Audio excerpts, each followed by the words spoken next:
Prime Minister Narendra Modi interacts with Google CEO Sundar Pichai on the sidelines of 6th annual edition of Google for India. They discuss ways to leverage the power of technology to transform the lives of India's farmers, youngsters and entrepreneurs.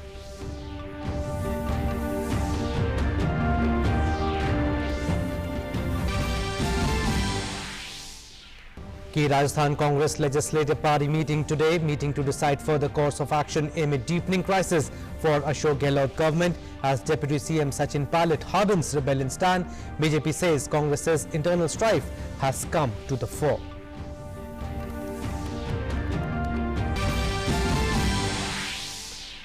CBSE announces Class 12 results. Overall passing percentage stands 88.78%, an improvement of 5.38% over last year. This year too, girls outshine boys. CBSE decides not to publish merit list. HRD Minister congratulates everyone involved for making exams possible.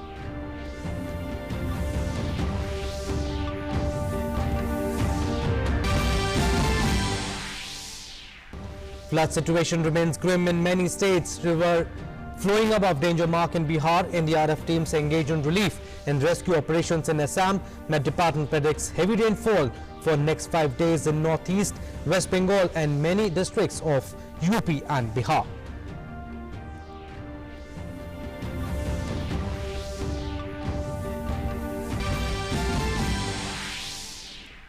India fights all out against COVID-19. Recovery rate climbs to 63%. Active cases in the country cross 3 lakh. More than 2.8 lakh samples tested in past 24 hours. Recovery rate in Delhi climbs to 80%, while mortality rate in the capital goes below 3%.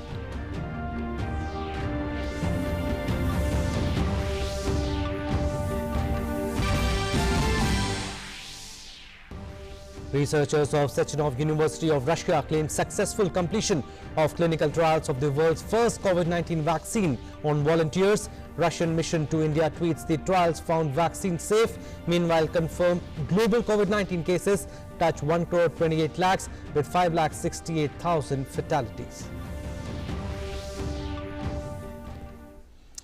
Namaskar, I'm Abhishek Mahajan. Let's start with our top story. Prime Minister Narendra Modi today interacted with Google CEO Sundar Pichai via video conferencing. Pichai briefed the Prime Minister about the efforts undertaken by Google to help spread awareness and provide reliable information about COVID-19. He said that the strong step of lockdown initiated by the Prime Minister set up a very strong foundation of India's battle against the pandemic. Prime Minister appreciated the proactive role played by Google in battling misinformation and conveying information about necessary precautions. He also talked about further leveraging technology in providing healthcare services. Prime Minister said that Indians are adjusting to and adopting technology at a rapid pace. He talked about farmers benefiting from technology and the possible wide-ranging benefits of AI in agriculture. Prime Minister explored the idea of virtual labs that can be used by students as well as farmers. Sundar Pichai briefed the PM about new products and initiatives by Google in the country. He mentioned about the launch of Artificial Intelligence Research Lab in Bengaluru, while also highlighting the benefits of Google's flood forecasting efforts. Prime Minister was briefed about Google's plan to launch a large investment fund and develop strategic partnerships in India. Prime Minister remarked that India is amongst the most open economies in the world, and he also spoke about recent steps taken by the government towards reforming agriculture and about the campaign to create new jobs, while also highlighting the importance of reskilling. The Google CEO Sundar Pichai announced an investment of rupees 75,000 crore in India over the next 5 to 7 years through Google for India Digitization Fund. Addressing 6th Google for India event, Pichai said that the latest move is a reflection of the company's confidence in the future of India. I'm excited to announce the Google for India Digitization Fund. Through this effort, we will invest 75,000 crore rupees, or approximately $10 billion, into India over the next 5 to 7 years. We will do this through a mix of equity investments, partnerships, and operational infrastructure and ecosystem investments. This is a reflection of our confidence in the future of India and its digital economy. And the Google CEO added that investments will focus on 4 key areas of India's digitization. This includes enabling affordable access and information to every Indian in their own language, building new products and services relevant to India's unique needs, empowering businesses as they continue to embark in digital transformation, and leveraging technology and artificial intelligence for social good in areas like healthcare, education and agriculture. Investments will focus on 4 areas important to India's digitization. First, enabling affordable access and information to every Indian in their own language, whether it's Hindi, Tamil, Punjabi, or any other. Second, building new products and services that are deeply relevant to India's unique needs. Third, empowering businesses as they continue or embark on their digital transformation. Fourth, leveraging technology and AI for social good in areas like health, education, and agriculture. As we make these investments, we look forward to working alongside Prime Minister Modi and the Indian government, as well as Indian businesses of all sizes, to realize a shared vision for a digital India. So, Union IT and Communication Minister Ravi Shankar Prasad said that there is immense opportunity for Google in India. Addressing the 6th Google for India event, Ravi Shankar Prasad said that there is immense scope for Google through its good application of artificial intelligence to undertake new initiatives in education, healthcare and other areas in India. With this benchmark of success, India's moment has arrived.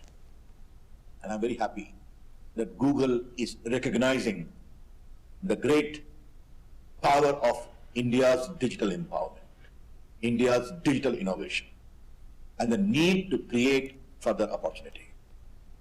I'm quite clear there is immense scope for Google through its good application of artificial intelligence to undertake new initiatives in the field of agriculture, in the field of weather prediction, in the field of healthcare in the wake of COVID challenges. Most important, digital education. These are great opportunity of a 1.3 billion plus people, which is full of innovation, creativity and entrepreneurship. Also, Ravi Shankar Prasad said that he would appreciate if Google picks up a good number of clusters of villages in India and develop them as model digital villages. He added that government aims to set up 1 lakh digital villages across the country. Digital village is something very close to my heart. 1 lakh digital villages we have to set up is our announcement in the budget.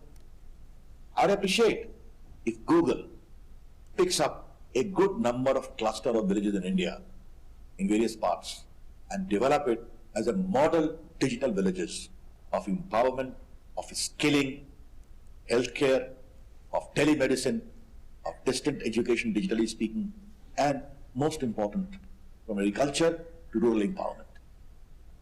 Also, the Vice President of Google India, Sanjay Gupta, said that with the vision of Prime Minister Narendra Modi's Jaan Bhi Jahan Bhi, Google has changed the way we do business. He said that we have to kickstart our economy and also keeping in mind of our health. This is a great example of what our Honorable Prime Minister said. Jaan Bhi, Jahan Bhi. We all have to adopt to kickstart the economy while keeping our people safe. Google announces partnership with Prasar Bharati on launching edutainment series on Doordarshan. Under this partnership, a series on Doordarshan will be telecast on how small businesses can adopt digital tools. While announcing the partnership, Caesar Sen Gupta, Vice President Payments and Next Billion Users, said that the series will enable everyone to follow digital revolution. I'm excited that in partnership with Prasar Bharati, we're also launching an edutainment series on Doordarshan on how small businesses can adopt digital tools and adapt to the current situation, using examples of real-life Indian businesses. We hope that these efforts help small businesses across India access the skills and the resources they need to go digital. And also the Google CEO Sundar Pichai also recalled that earlier in the past he was drawn to Doordarshan's Sare Jahan Se Acha every evening. Growing up, technology provided a window to a world outside my own. also brought us closer together as a family. Every evening, we were drawn to the television by Doordarshan's special rendition of Sare Jahan Se Acha. I tried to explain this to my colleagues the other day, but I eventually gave up and just showed it to them on YouTube. When I was young, every new piece of technology brought new opportunities to learn and grow. But I always had to wait for it to arrive from someplace else. Well, moving on to our next story now. Congress is facing crisis in Rajasthan. Amid absence of Deputy CM Sachin Pilot, Congress Legislature Party today passed a resolution supporting the Ashok Gehlot-led government in the state. The meet was called by the party amid the crisis caused by Deputy CM's rebellion. The CLP meet expressed its confidence in Congress President Sonia Gandhi and unanimously supports the government led by Ashok Gehlot. Earlier in the day, Congress leader Randeep Singh Surjewala said that the party's doors are open for Pilot. The rebel leader, who has claimed that he has the support of over 30 party MLAs in the state's 200-member assembly. The move to test the political waters of Congress in the state comes just 4 months after the party let Madhya Pradesh slip from its grasp.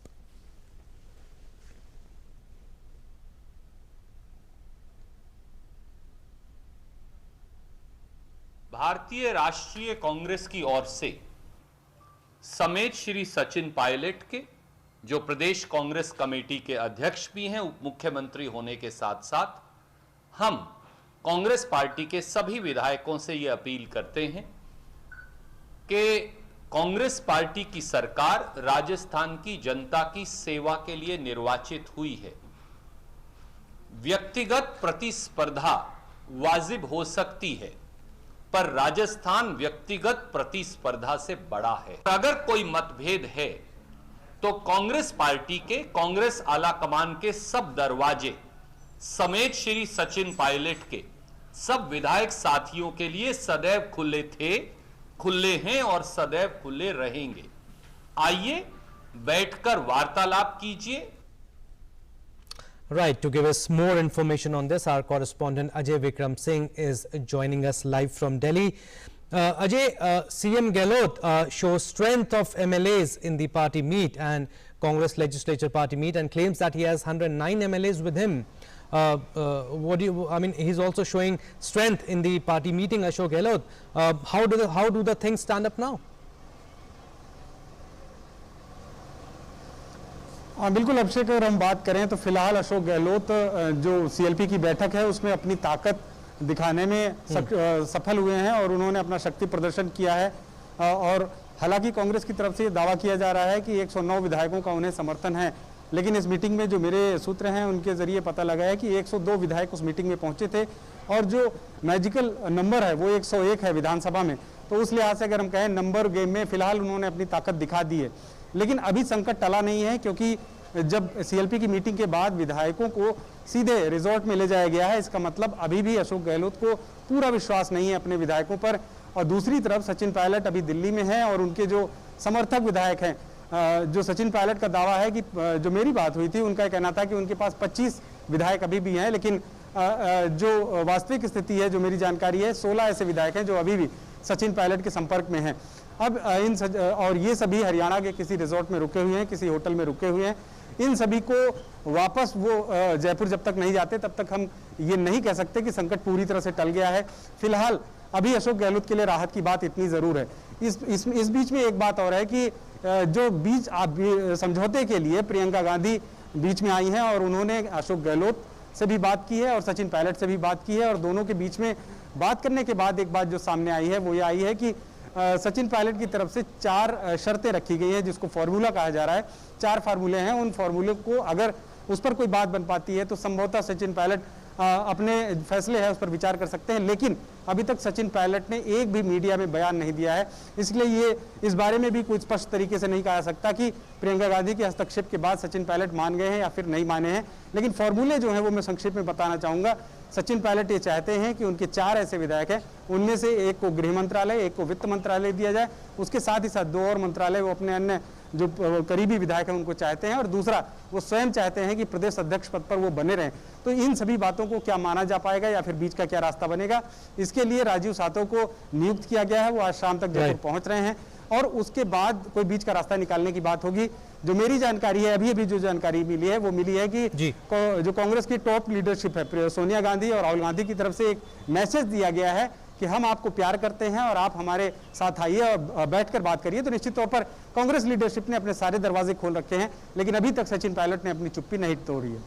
Absolutely, they don't want Sachin Pilot to go, and Sachin Pilot did not attend the meeting. But you're talking about the numbers, Ajay Vikram Singh. What do the numbers say? If Sachin Pilot and others who support him, they leave the party, will BJP have the numbers or to topple the Rajasthan government? अभिषेक, अगर हम विधानसभा की स्थिति को देखें तो 200 सदस्यों की विधानसभा है, उसमें 101 जो विधायक की जो जादुई नंबर है, जादुई आंकड़ा है 101 है, और आज की सीएलपी की बैठक में 102 विधायक कांग्रेस के पहुंचे थे। बीजेपी के पास 72 विधायक हैं, 3 जो एक स्थानीय पार्टी है उसके समर्थन है, 75 विधायकों का फिलहाल बीजेपी के पास समर्थन है। जो सचिन पायलट है उनका दावा था कि उनके पास 30 विधायक हैं, लेकिन 30 विधायकों की जो अगर संख्या हम जोड़ें तो वो ये पूरे कैलकुलेशन में फिट नहीं बैठता है। इस लिहाज से जो अनुमान है और जो बताया जा रहा है कि 16 से 17 ऐसे विधायक हैं जो सचिन पायलट के संपर्क में हैं। उन विधायकों के जरिए अगर वो समर्थन वापस भी ले लेते हैं तब भी सरकार को कोई भी संकट नहीं होने वाला है। सरकार पे संकट तभी आ सकता है जब 30 से ज्यादा विधायक कांग्रेस के जो समर्थन वापस लें, और तकरीबन जो 13 निर्दल विधायक हैं उसमें से 10 निर्दल विधायक समर्थन वापस लें। ये जो संख्या है ये फिलहाल सचिन पायलट बनाते हुए नहीं दिख रहे हैं, लेकिन राजनीति में कुछ भी हो सकता है, कभी भी कुछ हो सकता है। कहा यह भी जा रहा है कि जो आज बैठक में तमाम विधायक पहुंचे थे उसमें से बहुत से विधायक सचिन पायलट के समर्थक थे, वो अंतिम समय में क्या कोई अपना फैसला बदल तो नहीं लेते। ये सब चीजें हमें तब तक देखनी होगी जब तक पूरा मामला सॉल्व नहीं हो जाता। Absolutely, like Ajay Vikram Singh, you are saying that they really, Congress leadership, they want to talk to Sachin Pilot and they don't want him to go. But let's see what happens next. Thank you, Ajay Vikram Singh. Thanks for your time. Moving on, Income Tax Department is conducting searches at several locations in Rajasthan, Delhi and Maharashtra. Searches are going in Jaipur, Kota, Delhi and Mumbai. IT department sources say that these searches are being done on a complaint of tax evasion. State Vice President Rajiv Arora has also been raided. CBSE Class 12 examination results were declared today. Overall pass percentage is 88.78%. Girls have done better than boys by 5.96%. And this is a tweet we are showing you of the HRD Minister Dr. Ramesh Pokhriyal Nishank. He said, "Dear students, parents and teachers, CBSE India has announced the results of Class 12 and can be accessed at cbseresults.nic.in. We congratulate you all for making this possible. I reiterate, students' health and quality education are our priority." That's what he said via tweet. Moving on to our next story, body of BJP MLA from Hemtabad, Devendra Nath Ray, was found hanging in Bindal near his village home in Uttar Dinajpur in West Bengal. He had joined BJP last year. And reacting on the killing, BJP President JP Nadda said, "The suspected heinous killing of Devendra Nath Ray, BJP MLA from Hemtabad in West Bengal, is extremely shocking and deplorable. This speaks of the Gundaraj and failure of law and order in the Mamata government. People will not forgive such a government in the future. We strongly condemn this." And also an update that the BJP has also demanded a CBI probe in the dubious suicide of BJP MLA in West Bengal. Party leader Kailash Vijaywargiya accused that TMC workers are targeting BJP leaders and workers in the state. रात को 1:30 बजे देवेंद्र नाथ राय जी को घर से उठाया और उठाकर फांसी पर लटका दिया। वहाँ पर माओवादी सक्रिय हो गए हैं। ममता जी ने माओवादियों को वहाँ पर खुली पनाह दी है और वो ये सरेआम धोस दपट हत्या लूट कर रहे हैं। कि ममता जी के संरक्षण में एक विधायक की हत्या हुई है, मैं समझता हूं कि उन्हें मुख्यमंत्री पद पर बने रहने का कोई अधिकार नहीं है। हम अभी एक प्रतिनिधिमंडल के रूप में गृह मंत्री से ही मिलेंगे और सीबीआई जांच की मांग करेंगे। Absolutely. Breaking news coming in from Kerala. Probe into Kerala gold smuggling case. NIA gets custody of Swapna Suresh and Sandeep Nair till 21st July 2020. Swapna Suresh and Sandeep Nair, two key accused in the gold smuggling case. That's the Breaking news that we are giving you, that probe into Kerala gold smuggling case. And the NIA gets custody of the Swapna Suresh and Sandeep Nair till 21st July. Our reporter Sudhakar Das is joining us on phone line. Sudhakar, what latest can you give us? Yes, Abhishek, we know that yesterday both these accused, they are prime accused in this Kerala gold smuggling case, and they were arrested yesterday. They were produced yesterday only, but due to COVID tests and all, they were sent on judicial custody. They were in COVID care center. Today, after their COVID results, they were again produced before the NIA Special Court, Kochi, and the court, after hearing plea of NIA that they were forging documents for smuggling of gold, and also these smuggled goods not only for the benefit of individuals, but it could be used for terrorist activities. After hearing NIA's pleas, the court has given custody till 21st July to the NIA. So it's a big news in this case. We know that on 10th of July, on the instruction of Ministry of Home Affairs, NIA registered this case against 4 accused, including these 2, Swapna Suresh and this Sandeep Nair. Also, NIA detained them on Saturday from in Bengaluru. After examining them, after questioning them, both of them have been arrested by the NIA yesterday only. We know that this Kerala gold smuggling case, we know that on 5th of July, the customs at Trivandrum airport had seized around 30 kilogram of gold worth around 15 crore rupees. And also from that case, it was known that this was found camouflaged in diplomatic baggage from UAE, that is exempted from inspection as per the Vienna Convention. The said consignment was to be received by Sarit PS, who had worked with the UAE consulate earlier as PRO. And initial investigation suggests that Sarit PS, with the help of Swapna Suresh, was collecting these sort of bags regularly, and through this a large quantity of gold was smuggled into India. And also it was not only a threat to the economic stability, but is also a threat to national security. So NIA registered case under UAPA, various provisions of UAPA Act, which is Unlawful Activities Prevention Act, and NIA suspect an initial inquiry suggests that these smuggled gold could be used for financing of terrorism in India. So it's a very important case, and NIA will try to get some more details from these 2 prime accused in the case. Abhishek? Absolutely, we are awaiting more details, but Swapna Suresh and Nair were missing since their names cropped up in the case. But Sudhakar, another accused, Sarit, has already been arrested by the Customs Preventive Department. Yes, it's actually it is told that there are so many people, not only these 4 prime accused, which was named by NIA, including Sarit and Farid Jalil, but also we know that principal secretary to the CM, Mr. Madhavan, he had to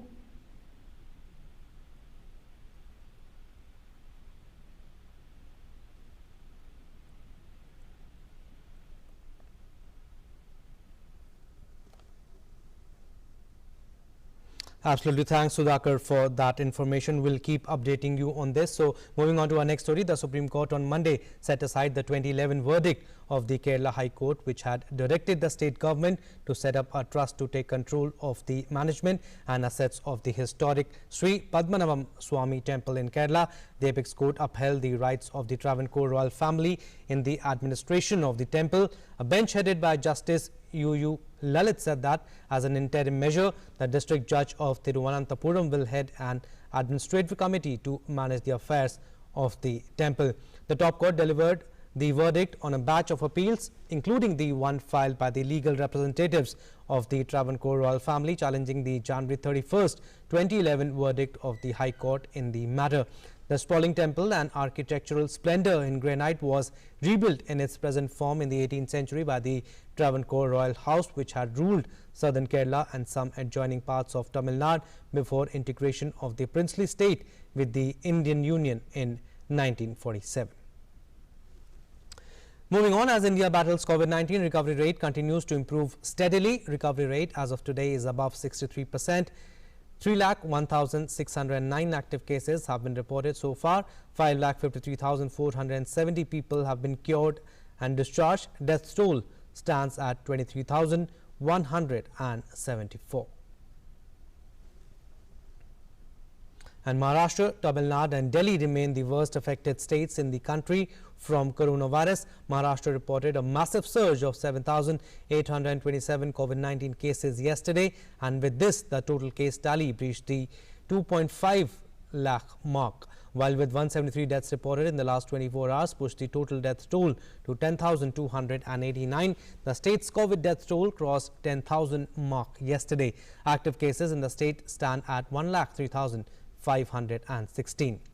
Also in Tamil Nadu, 4,244 persons tested positive for COVID-19. Besides, 68 deaths were reported in the last 24 hours, taking the state's total tally to 1,966. Also, 3,617 persons were discharged yesterday, taking the total number of recovered patients in the state to 89,532. The total number of cases in Tamil Nadu currently stands at 1,38,470. In Delhi, 1,573 new cases were reported yesterday. Besides, 2,276 patients recovered and 37 deaths were reported. Total number of cases in the national capital is now at 1,12,494. The good thing is that the recovery rate has improved to nearly 80%. Well, that's all we have in this news bulletin. Stay tuned for more news and updates. Namaskar.